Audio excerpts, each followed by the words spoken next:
आज के क्लास में हम लोग गणित के शिक्षण शास्त्र के अंतर्गत गणित शिक्षण की जो विधियां हैं उनको समझने का कार्य करेंगे।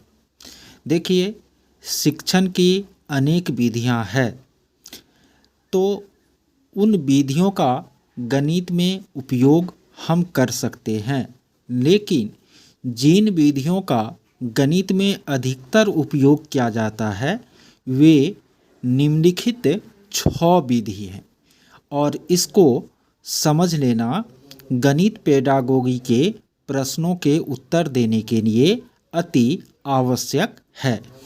ये 6 विधि जो है उसमें पहला है आपको आगमन विधि, इंडक्शन मेथड। दूसरा है आपको निगमन विधि, डिडक्शन मेथड।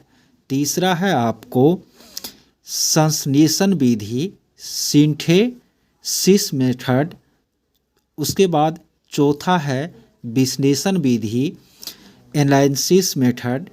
पांचवा है ह्यूरिस्टिक विधि और छठा है प्रयोगशाला विधि या लेबोरेटरी मेथड।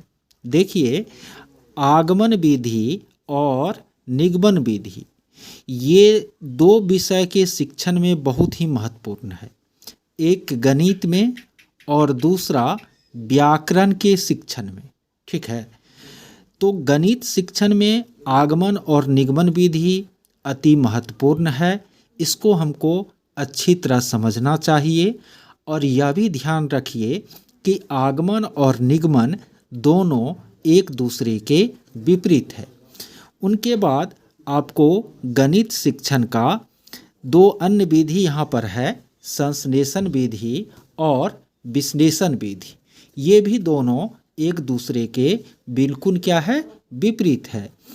और उसके बाद पांचवा है खोज या ह्यूरिस्टिक विधि। यह गणित शिक्षण की आधुनिकतम विधि है।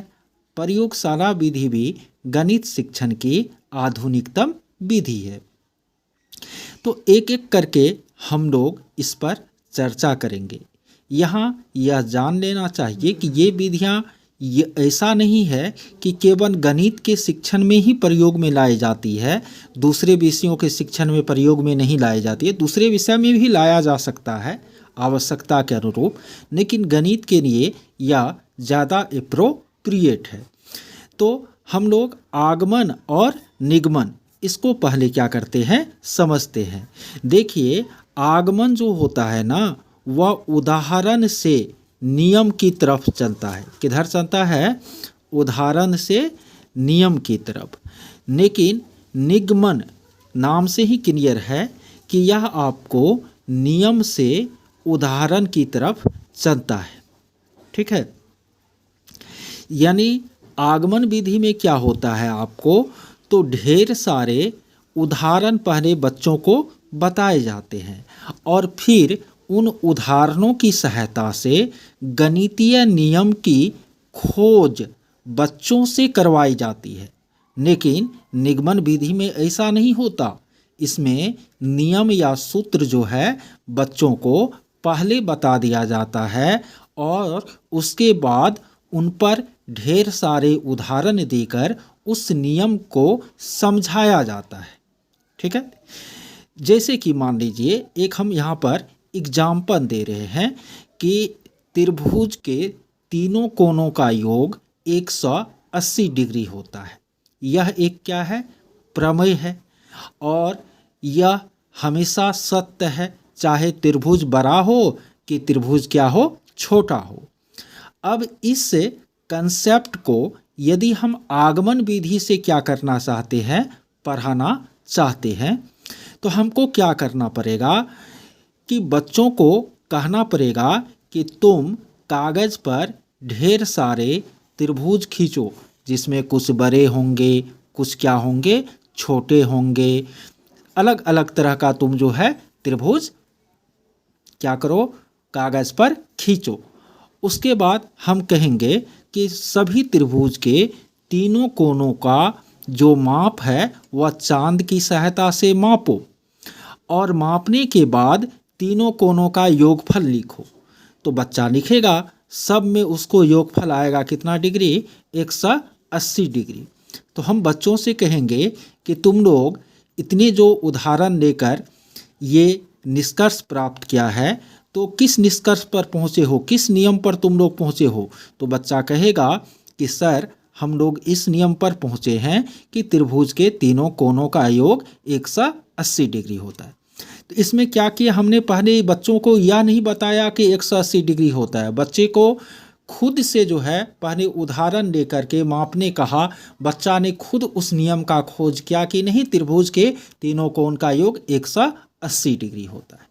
ठीक है, तो यहाँ पर हमने उदाहरण दिया और उस उदाहरण की सहायता से बच्चे ने खुद कार्य करके नियम की क्या किया, खोज किया। लेकिन निगमन में क्या होता है, तो नियम से उदाहरण, यानी हम इसी कंसेप्ट को यदि निगमन विधि से पढ़ाएंगे तो हम क्या कहेंगे, पहले बच्चों को बोर्ड पर लिखवा देंगे कि बच्चे जानते हो त्रिभुज के तीनों कोनों का योग 180 डिग्री होता है। ये बात बच्चे को हम पहले बता देंगे, तब उसको हम ढेर सारा उदाहरण कॉपी पर दे करके नाप करके दिखाएंगे, देखो यह नियम सत्य है या कि नहीं है। तो नियम हमने पहले बताया, उदाहरण बाद में दिया, तो यह हो गया आपको कौन सा विधि, निगमन विधि। उदाहरण पहले दिया, नियम बाद में बताया, तो यह हो गया आपको आगमन विधि। ठीक है, इस तरह और भी ढेर सारे एग्जाम्पल हो सकते हैं। ध्यान रखिए, आगमन विधि जो है वह विशेष से सामान्य की ओर चलता है। आगमन विधि हमेशा जो है वह विशेष से सामान्य की ओर चलता है। कौन सी विधि, आगमन विधि। लेकिन निगमन विधि जो है वह सामान्य से विशेष की ओर चलता है, सामान्य से विशेष की ओर चलता है। ठीक है, तो आगमन विशेष से सामान्य की ओर चलता है और निगमन जो है वह सामान्य से विशेष की ओर क्या होता है, चलता है। अब देखिए, आगमन विधि और निगमन विधि दोनों ही विधियों के कुछ गुण हैं तो कुछ दोष हैं। यदि आपसे पूछा जाए कि आगमन विधि में क्या गुण है, तो आप कहिएगा आगमन विधि में बच्चों को के सामने उदाहरण प्रस्तुत किया जाता है, बच्चे उन उदाहरणों के साथ खुद क्या करते हैं, कार्य करते हैं, फिर बच्चे नियम की खोज करते हैं। तो यह ज्ञान बच्चों में अस्थायी होता है, क्योंकि बच्चे यह खुद करके सीखते हैं। और निगमन विधि में ऐसा नहीं होता है। निगमन विधि में हम नियम पहले बता देते हैं, सूत्र पहले बता देते हैं। जैसे जनरली हम गणित पढ़ाते हैं बच्चों को कि चलो ये पहले अब ब्याज ही पढ़ाना है, तो ब्याज से जुड़ा हुआ सारा सूत्र याद करवा दिए, फिर हमने सवाल हल करवाया। तो इसमें क्या होता है, तो रटंत प्रणाली को बन मिलता है निगमन विधि में, लेकिन आगमन विधि में समझंत प्रणाली को बन मिलता है। तो निगमन में रटंत प्रणाली को बन मिलता है, इसलिए यह ज्ञान थोड़ा इसके मुकाबले कम अस्थायी होता है। लेकिन देखिए, निगमन में ऐसा नहीं है कि इसका गुण कुछ नहीं है, आगमन में ही सारा गुण है। आगमन निश्चित रूप से बाल केंद्रित शिक्षा के सिद्धांत पर आधारित विधि है, लेकिन आगमन विधि के द्वारा गणित का कोई कंसेप्ट पढ़ाने में बहुत लंबा समय लगता है और निगमन विधि के द्वारा पढ़ाने में अपेक्षाकृत कम समय लगता है। साथ ही साथ आगमन विधि में कभी कभी ऐसा होता है कि बच्चे जो खुद निष्कर्ष निकालते हैं, तो वह निष्कर्ष निकालने के क्रम में कुछ गलत निष्कर्ष पर पहुंच जाते हैं, जो उसके ज्ञान को क्या कर देता है, कुप्रभावित करता है। वह उसके मस्तिष्क पर वह गलत अवधारणा चित्र के रूप में अंकित हो जाती है, जबकि निगमन में इस गलती की संभावना क्या होती है, कम होती है। ठीक है, और निगमन विधि जो है या इसके द्वारा तेजी से हम गणित का क्या कर सकते हैं, शिक्षण कर सकते हैं। तो अब प्रश्न है कि कहाँ हम आगमन विधि का प्रयोग करें, कहाँ हम निगमन विधि का प्रयोग करें। तो इसका उत्तर यह है कि इस बात का जो सही उत्तर है वह अध्यापक ही दे सकता है। अध्यापक को जब लगे कि आगमन विधि अच्छा है यहाँ इस चीज़ को समझाने के लिए, तो वह उनका उपयोग करे। यदि निगमन विधि उसको अच्छा लगे तो वह उसका क्या करे, उपयोग करे। और ये खास करके ध्यान रखा जाना चाहिए कि प्राइमरी कक्षाओं में न आगमन विधि का हम अधिक प्रयोग करें, जबकि निगमन विधि का हम क्या करें, कम प्रयोग करें। ज्यों ज्यों कक्षा आगे चलती जाएगी तो हम निगमन का प्रयोग बढ़ा देंगे, आगमन का प्रयोग कम कर देंगे। ठीक है। यह भी ध्यान रखना है कि आगमन विधि सब तरह के बच्चे के लिए उपयोगी होता भी नहीं है, क्योंकि मान लीजिए कोई मंद गति रूप से बुद्धि का बच्चा है तो वह उतना काम जो है खुद कर नहीं पाएगा, उतना तर्क और चिंतन नहीं कर पाएगा, तो आगमन विधि से तो वह नियम की खोज नहीं कर पाएगा। लेकिन निगमन विधि में नियम बता देंगे तो उदाहरण के द्वारा वह समझ सकता है। तो आगमन विधि सब बच्चे के लिए अप्रोप्रिएट नहीं है, ये भी बात है।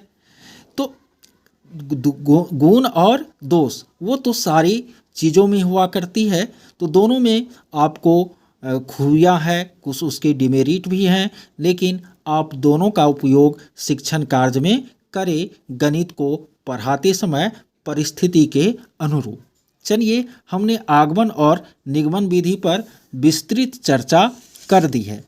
अब हम लोग संश्लेषण और विश्लेषण विधि को क्या कर लेते हैं, समझ लेते हैं। वैसे आप लोग इसके साथ आप लोगों को यह सुझाव रहेगा कि जो गाइड है अरिहंत की, तो उसमें भी आपको सक्सेस मास्टर गाइड का जो अध्याय 7 है उसमें आप पढ़ लीजिएगा गणित शिक्षण की विधियां को इस वीडियो को देखने के साथ, तो आपको ये सारी चीज़ें बिल्कुल याद रहेगी। अब है संश्लेषण और विश्लेषण विधि। देखिए, संश्लेषण का मतलब होता है निर्माण करना। संश्लेषण का मतलब है निर्माण करना ना, यानी छोटे छोटे को जोड़कर बड़ा करना, बड़ा बनाना, या सरल जो संप्रत्यय है, सिंपल जो कंसेप्ट है उनको संयोजित कर जटिल कंसेप्ट, जटिल संकल्पना को समझना। जबकि विश्लेषण का होता है अर्थ आपको तोड़ना। संश्लेषण माने निर्माण, और विश्लेषण माने तोड़ना। अब यहाँ पर हम संश्लेषण और विश्लेषण का एक उदाहरण दे रहे हैं। जैसे कि आप लघुत्तम समापवर्त बता रहे हैं बच्चों को ना, या यहीं पर हम लघुत्तम समापवर्त, इसको यदि आप संश्लेषण विधि से समझाइएगा तो पहले आप लघु शब्द का अर्थ बच्चे को बता दीजिएगा कि लघु माने सबसे छोटा, फिर लघुत्तम इस शब्द को समझा दीजिएगा, फिर आप सम शब्द को समझा दीजिएगा, फिर आप अपवर्त शब्द को समझा दीजिएगा। ये शब्द पहले अलग अलग आप अच्छी तरह समझा दीजिएगा, तब आप जो है इन सारे बताए गए ज्ञान को जोड़कर लघुत्तम समापवर्त क्या होता है इनके बारे में बताइएगा। तो ये हो गया आपको संश्लेषण विधि। कौन विधि? संश्लेषण। पहले ही आप लघुत्तम समापवर्त शब्द बता दिए, उसकी परिभाषा बता दिए, और फिर इसके प्रत्येक पद का आपने क्या किया, अर्थ बताया। ठीक है, तो ये हो गया आपको विश्लेषण। यानी संश्लेषण में क्या हुआ, तो आपने पहले पद का अर्थ बता दिया और उन पदों के अर्थों को जोड़कर लघुत्तम समापवर्त का आपने परिभाषा बताया। इसमें आपने क्या किया विश्लेषण में, तो लघुत्तम समापवर्त का परिभाषा बता दिया और उसके बाद उनके प्रत्येक पद का अर्थ बताया ना। तो ये हो गया विश्लेषण। तो संश्लेषण और विश्लेषण, संश्लेषण मीन्स जो संश्लेषण में ज्ञात से अज्ञात की ओर बढ़ा जाता है ना। संश्लेषण में ज्ञात से अज्ञात की तरफ बढ़ा जाता है, लेकिन विश्लेषण में क्या होता है, तो अज्ञात को ज्ञात चीज़ों में तोड़ा जाता है, बतलाया जाता है ना। तो ये संश्लेषण और विश्लेषण विधि का क्या है, अर्थ है। हालांकि संश्लेषण को आप आगमन विधि के इक्वल हद तक समझ सकते हैं। हालांकि संश्लेषण अलग चीज़ है, आगमन अलग चीज़ है, लेकिन उसके समरूप यह विधि है। और संश्लेषण और विश्लेषण दोनों ही विधियों का अपना क्या है, गुण है, अपना दोष है। तो आप कहाँ किस विधि का उपयोग कीजिएगा, ये भी परिस्थिति के अनुसार आपको खुद चयन करना होगा। ठीक है। इनके बाद हम लोग खोज या ह्यूरिस्टिक विधि, इसको समझ लेते हैं। देखिए, यह विधि गणित शिक्षण की आधुनिकतम विधि है। ठीक है। खोज या ह्यूरिस्टिक विधि गणित शिक्षण की आधुनिकतम विधि है। इस विधि में शिक्षक जो है विषय वस्तु को सीधा सीधी नहीं बतलाता है। ह्यूरिस्टिक या खोज विधि में माने जो शिक्षक होते हैं वह विषय वस्तु को व्याख्या करके पहले नहीं बतलाता है, बल्कि बच्चे को स्वयं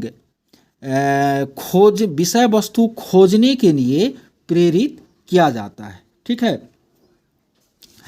और इस विधि में यह माना जाता है कि बच्चे ज्ञान के खोजकर्ता होते हैं, वे वैज्ञानिक होते हैं, नन्हे वैज्ञानिक होते हैं, वह ज्ञान का अन्वेषण कर सकते हैं।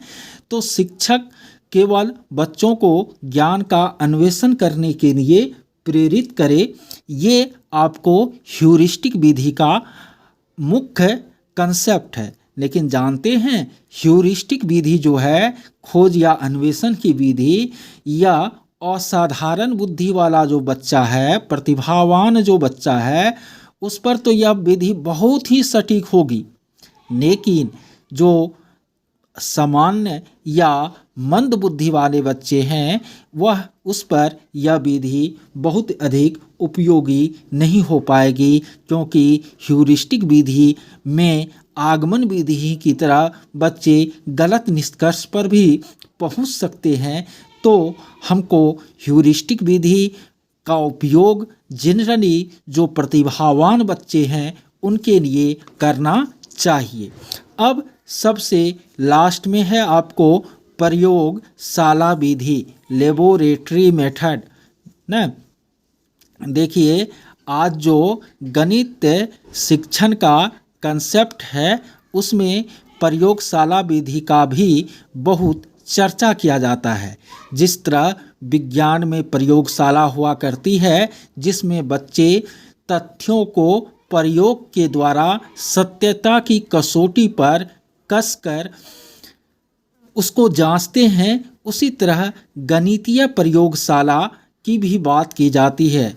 आजकल कहा जाता है कि विद्यालय में केवल विज्ञान की प्रयोगशाला नहीं होनी चाहिए, गणित की भी प्रयोगशाला होनी चाहिए, भाषा की भी क्या होनी चाहिए, प्रयोगशाला होनी चाहिए। गणित के प्रयोगशाला में गणितीय उपकरण और अलग अलग आकार की जो वस्तुएं हैं वो रखी रहती है, और उनके माध्यम से बच्चों को प्रत्यक्ष रूप से सिखलाया जाता है।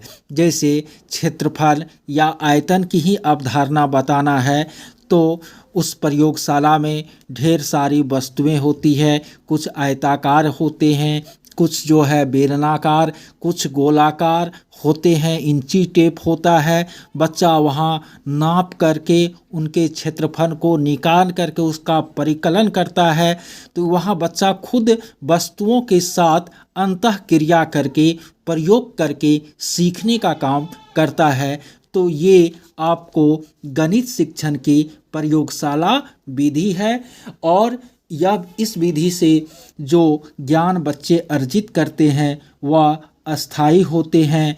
लेकिन यहाँ ध्यान रखना है कि गणित इस प्रणाली का, इस प्रयोगशाला विधि का सबसे बड़ा डिमेरिट यही है कि गणित के सभी प्रकरण, सभी इकाइयों का अध्ययन प्रयोगशाला विधि से नहीं हो सकता। जैसे अभी मैंने बोला कि परिमाप, क्षेत्रफल, आयतन, ये यदि बताना है तो उसमें हम प्रयोगशाला विधि का बेहतर प्रयोग कर सकते हैं, लेकिन वहीं बच्चे को साइन थीटा कोस थीटा ये बताना है तो वहाँ पर हम प्रयोगशाला विधि का प्रयोग उतना नहीं कर सकते। हम बच्चे को बीजगणित पढ़ा रहे हैं तो वहाँ प्रयोगशाला विधि का हम उपयोग नहीं कर सकते। वहीं बच्चे को हम गणित में ऊंचाई और दूरी पढ़ा रहे हैं, हाइट और डिस्टेंस पढ़ा रहे हैं, तो वहाँ हम प्रयोगशाला विधि का प्रयोग कर सकते हैं। ठीक है, तो ये प्रयोगशाला विधि हो गया। तो इस तरह गणित शिक्षण की ये 5 विधि, आगमन विधि, निगमन विधि, संश्लेषण, विश्लेषण, ह्यूरिस्टिक और प्रयोगशाला विधि मैंने आप लोगों को इस 21 मिनट के लेक्चर में बतलाने का काम किया और आप लोग इसको समझे भी होंगे।